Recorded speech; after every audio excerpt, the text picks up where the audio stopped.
Hi, everybody. Welcome to Humane Voices, the official podcast of the Humane Society of the United States. Today, we're going to be talking about cloak and dagger stuff, covert ops, clandestine services. We're talking about going undercover, and I'm giving this a much more fun investigation that I think our special guest will actually say that it warrants, because actually going undercover for animals is probably not all fun and games. It's not Tom Cruise bungee cording off into the CIA, I suspect, although I am dying to know if we have done that. But our special guest today is the Senior Director of Investigations at the Humane Society of the United States, Whitney Themis. Welcome. So happy to have you. Thank you very much. Thanks for having me. So I'm really curious. So I know we're sort of done a tongue-in-cheek intro here, but I know you guys have a really amazing team that go undercover to sort of record animal abuses that the public otherwise might not see. I mean, it kind of, all of your work goes back to that a sort of phrase in the animal protection world about, if houses had glass windows, everybody would be vegetarian, and it's sort of like y'all's job is to kind of put metaphorical glass windows out there for folks that are unaware of the things that are going on. So I'm really curious, about your role. What can you even tell people about your job? I mean, do you have a cover story now, or are you able to tell people in your sort of personal life, like what you do and what do you tell them? I can now, but I mean, when I worked as an investigator, there's certainly a level of anonymity that you have to maintain in order to have that career. You need to really kind of keep things under wraps. You can't have social media pages.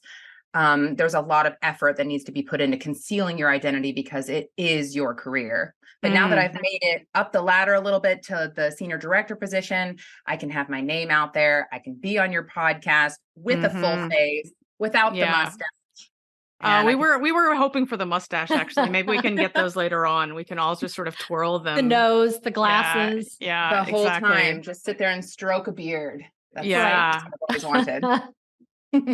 Does your team actually ever use sort of, well, maybe you can't, maybe that's like tradecraft and I shouldn't ask, but do you ever find, I mean, like it's interesting. I always feel like disguises are sort of, there's like real, like elaborate disguises, and then there's just sort of the way you present yourself in any given situation, which it's, that sort of can be a disguise. And I'm curious, can you talk about that at all? I mean, that is a fair question, and it is on theme considering how close we are to Halloween. So yes, exactly. I'm in that mode anyways. But no, we don't really, you don't do elaborate disguises. But what I will say is that there are a lot of circumstances where somebody has to be somebody that they're not used to being. And in that can come with wardrobe, and it can come with personality shifting. And so it may not be, the glasses and a nose and a mustache, but it can certainly be how you dress, how you behave, and then like little nuances about yourself or that you might have not have thought of otherwise. So it does have an element of that for sure. So some of it's almost like being an actor or actress, and that you take on maybe even, whatever the region is you're in, kind of certain speak, kind of, that type of culture, I would imagine. Blending in.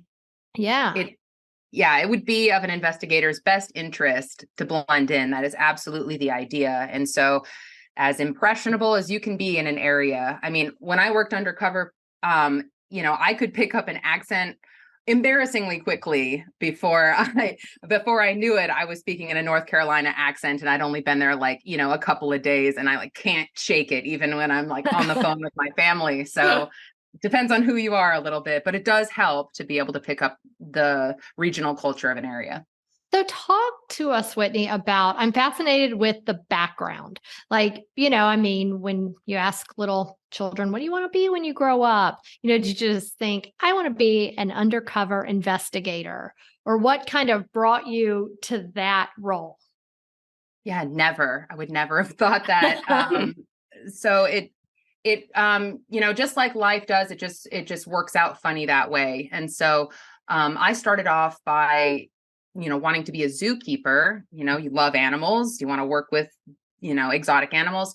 I got a degree in zoology at Oregon State University, And from there, I was working at zoos until I came to the kind of personal realization that it wasn't for me, that that captivity wasn't the kind of situation that I wanted to be working with animals in, and moved over to the sanctuary sector, started working in nonprofits, and began managing a sanctuary in Florida for primates. I spent time working at Big Cat Rescue and formed a relationship with Carol and Howard Baskin there.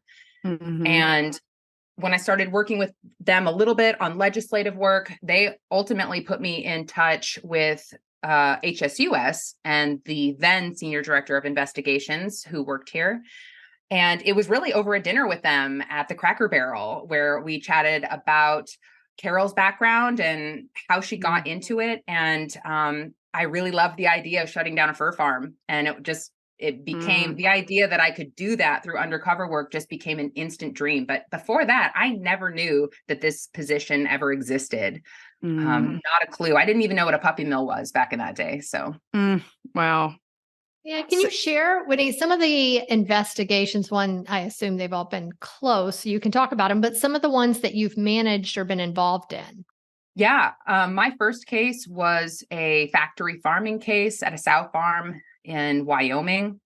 I've been in and out of Tennessee walking horse barns. I've been to countless numbers of puppy mills. I've trained investigators for years. And I did a 6-month case at a roadside zoo where I was employed there and helped to raise their tiger cubs when they did photo ops, when that was still legal in Virginia, which was not that long ago. Yeah. As well as a multitude of other programs that HSUS works on. Wow. So, I mean, Whitney, you mentioned, a 6 months job. I mean, that's one of the things that I think is really interesting about this work. And I think it's also interesting, being a movie junkie, like I think a lot of us are. I mean, you sort of get an idea of what it's like to sort of live this quote double life.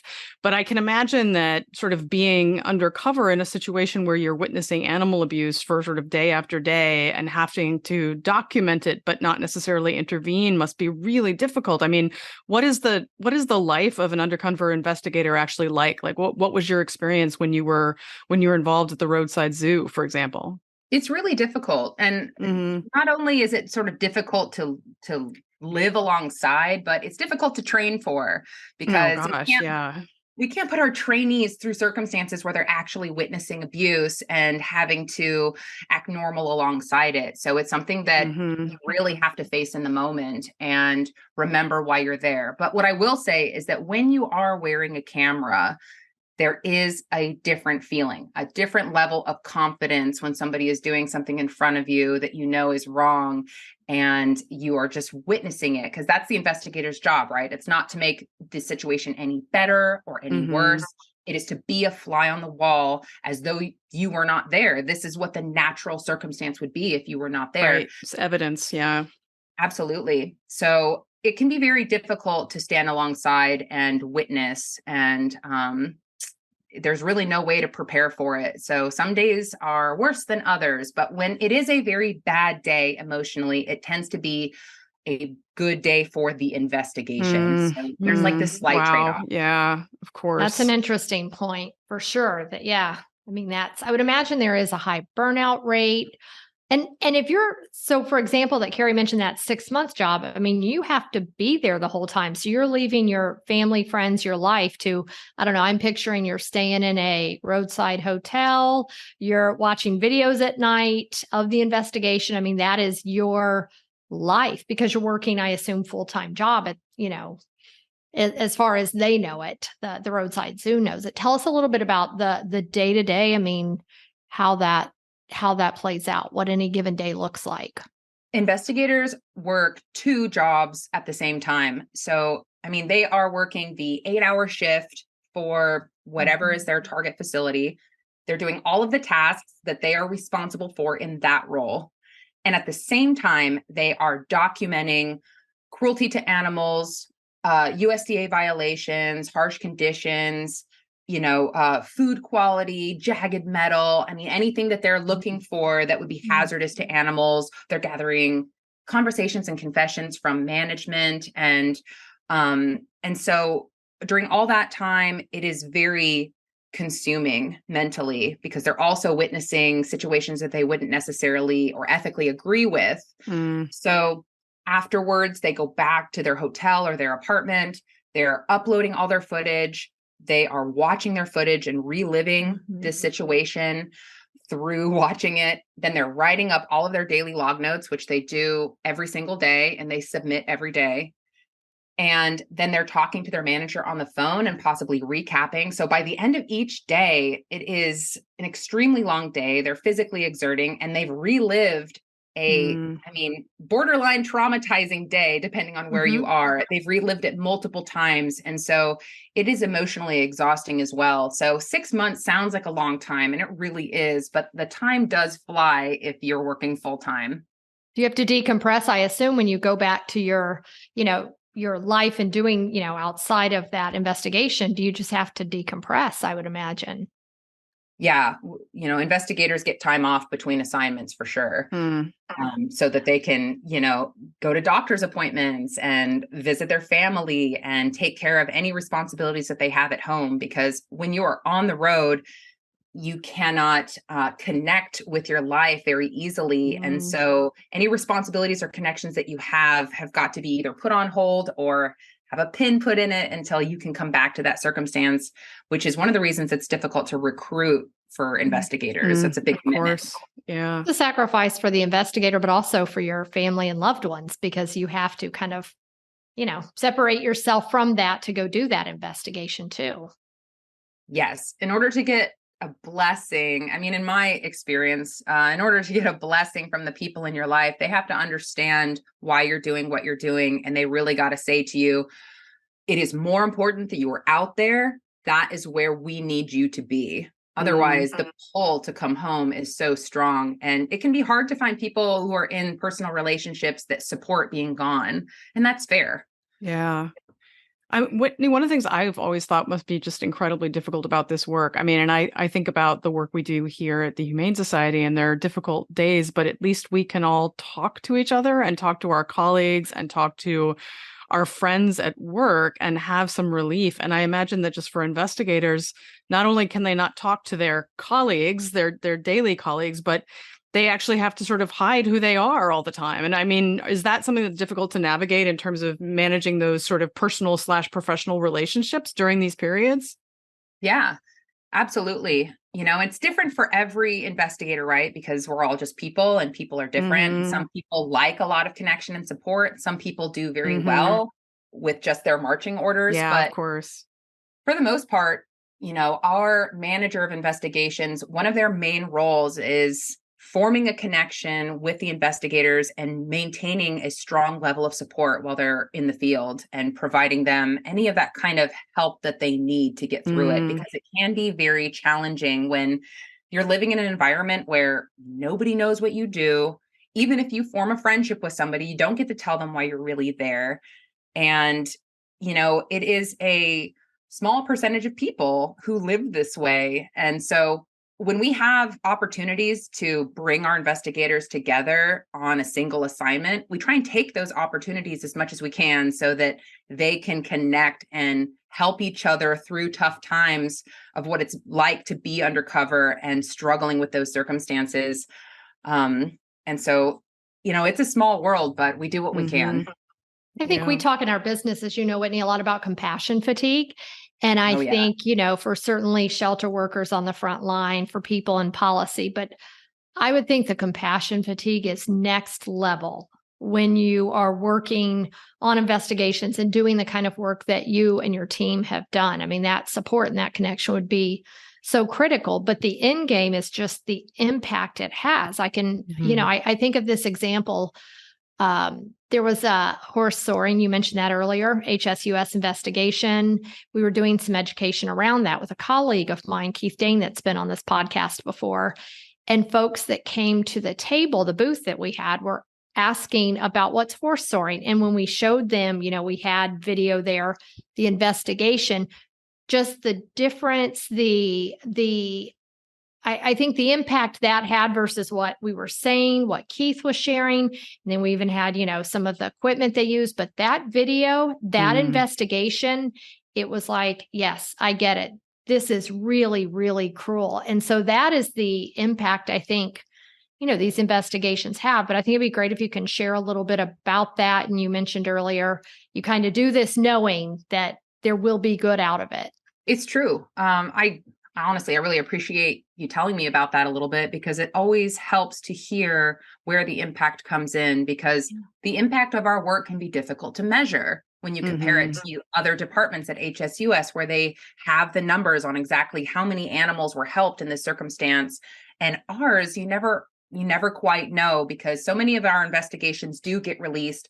A fair amount of them do not. They're for data collection or for photographs. And, laws will pass, and you never know how many animals are affected by a particular law. So impact can be difficult for us to measure, and I'm learning how to do that in this new role.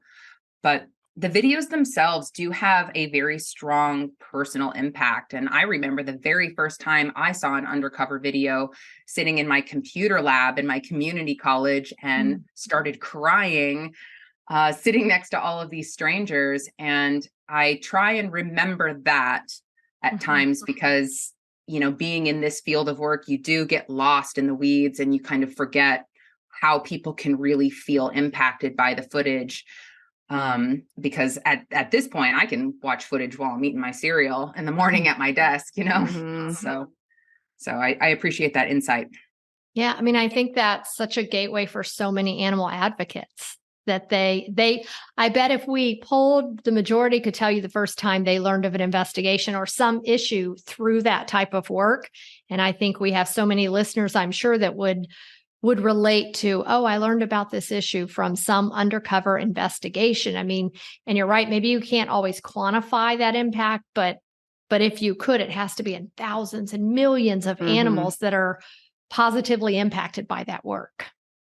Yeah, Kelly, I think that's a really good example of, like, the one that you mentioned earlier about Soaring, I think is a particularly good one, because it's one of those examples where sometimes I think we have language that not everybody understands what soaring is. And then you see a video of what is actually happening to these horses, and it just slices through all the clutter, and you're like, oh, that's horrific, right? And it helps explain it in a way that just sometimes language can't touch. And I say that as a devoted language person, but it's it's the imagery and the footage of these animals and what they go through couldn't be captured without this. Yeah. And I think there's a certain amount of just respect for investigators, for not only animal advocates, but I think the general public, because while we all think, oh gosh, what a sexy job that might be, and so fun and exciting, when we stop and think about it, we understand the reality of what you have to go through to get that, knowing it'll have an impact. But I think it's only a handful of people that can truly not only, lead that double life, but be able to watch the video and do the job while you're eating cereal, to get that video off to someone that's going to then, make a policy change from it or do something with it. I mean, it really is pretty inspiring that folks exist that could do it, because I think so many could not. Yeah, that's fair to say. Absolutely. I think that undercover work is one of the greatest things that people can do for animals. If I didn't think that, I wouldn't be sitting in this chair. I've been in this department for over 10 years now, and I truly believe that investigations is critically important to the shape of the future for animal welfare. And I encourage anybody, any listener who is interested in making that level of an impact, and who can juggle their life in a way that they can be away for months at a time, to give it a shot, because it may seem like people can't do this. Like, it takes a certain kind of person, and it does, but it is an incredible experience. And to know that you're there to help animals really does make it worth it. It really does. As you have stepped away from some of those investigations and worked with people that are up and coming in that field, what's kind of the general, your best piece of advice that you give young investigators that are just starting off and doing the work that you've done? It's going to sound ironic considering what we've been talking about, but one of the pieces of advice that I would typically give is to not think about the impact when you're there. It can be, you would think intuitively that when you are working a difficult day at a factory farm, that your power within yourself would come from thinking about what is going to happen with this footage. But that is honestly an unknown, because we don't know whether or not that footage is going to lead to something. You don't know if you're going to get a prosecutor that doesn't handle it right, or that that you're going to get somewhere in the system, it's going to get lost, or for some reason it doesn't turn out the way you think. And then you will be disappointed that your time and your energy and your emotions were spent for something. The main piece of advice that I tend to give is to focus on the situation at hand. You care. You are capable. Pay attention to what you're doing. Do it with care, and focus on your day. Focus on your task. It's very mindful thinking. What has it been like? And I'm assuming this has happened in your experience, where you've worked on the ground in investigation, and then at some point, if it's an investigation that goes through the criminal justice system, and the cruelty comes to light, and there is some action that happens after, where maybe you've seen it shared on HSUS social media channels, or you've seen the end game of it. What's that like to see that come to fruition, that, oh, I did all of that and it wasn't easy, but this happened? In my experience, I did have a successful investigation. I've had a couple. My first one was quite successful at the sow farm that I worked at in Wyoming. It led to 9 people being charged with animal cruelty on 36 different convictions. And it was a very powerful message for sows, as most factory farmed animals really don't get the justice that they deserve. So it is no easy feat to go up against that. And our attorney, Leanna Stormont, did a fantastic job when we had to go to court. And I got to see one of my photos in the New York Times. It was on a billboard. So I get to see that it was worth the time, worth the effort, and the sacrifice of seeing so many animals killed in that place. Well, and that's some of the, I think, beyond just the advocates and future advocates, once they learn about an investigation, the press, the things that you can't quantify. I mean, think about the New York Times, its readership online and in print. All of those folks became exposed to, the cruelty. And there's no doubt that was game changing for them. I mean, even when you play out that there wasn't justice for those specific animals, untold education and awareness was raised from that, which is really powerful. I think we have to sort of all recognize in the animal protection field that we're playing the long game all the time, right? Right. So Whitney, I think one thing I wanted to ask before we sort of start wrapping is, you mentioned that you're able to sort of watch your footage and kind of eat cereal, but I am assuming that that's not how you do what you'd post in a job description for an investigator you're hiring. Must be able to watch terrible things over a bowl of cereal. So I am curious about when you're actually looking for new investigators, what are some of the qualities you look for that tell you, hey, this person would be good, this person can probably do this job? Well, we do have some key points that we like to hit when it comes to people's backgrounds. It's not so much education, because a lot of the jobs that people may be applying for are often entry level. But we do really appreciate when somebody has experience with animals. As as anybody who's worked with animals knows, working with animals is very dirty. You get dirt and feces or vomit or blood in your hands and under your nails and in your hair and in your mouth and in your food. And this is something, when you are working with them, that you cannot fake. You need to be comfortable enough with that environment. That's the top line of the job description. Comfortable with feces on hands. Yeah. I'll talk to HR for hiring right now. I mean, this is really going to sell this thing. I don't mean to start with feces in the food, but it's got to come up. It's best they know up front. Yeah, exactly. Yes. Yeah. Right. It also helps if they have a background with animal welfare in one way or another, whether that's shelter work or that's sanctuary work. But to know that this person cares about animals it goes a really long ways, because when their job is to go and film the welfare of animals, you want to make sure that they know what they're looking for, that they can detect fatigue, or they can detect a low body score. Yeah. And when their job is to hold an animal up in front of their camera or set it down and film to see whether or not it's ambulatory, whether it can walk or lay down, we don't want somebody who is just going to toss that animal to the side, or somebody who's going to be rough or inappropriate. We want somebody who comes with heart and that we can trust that they're going to take care of that situation or that animal in that moment. And that will drive their investigative curiosity as well. How is that animal doing? I need to go check back on that animal today. It's not enough necessarily for somebody to say, like, I've had pets my whole life, but for somebody to say, I have dedicated my life to helping animals, really tells me that I can trust somebody who's on the road doing this for us. Yeah, absolutely. You know, I want people to watch these videos and understand that everything that we do is ethical. We don't set up any situations to film them. We don't entice anybody or coerce anybody. Everything is very authentic. Our investigators are very professional, and any footage that comes from HSUS is credible. Yeah.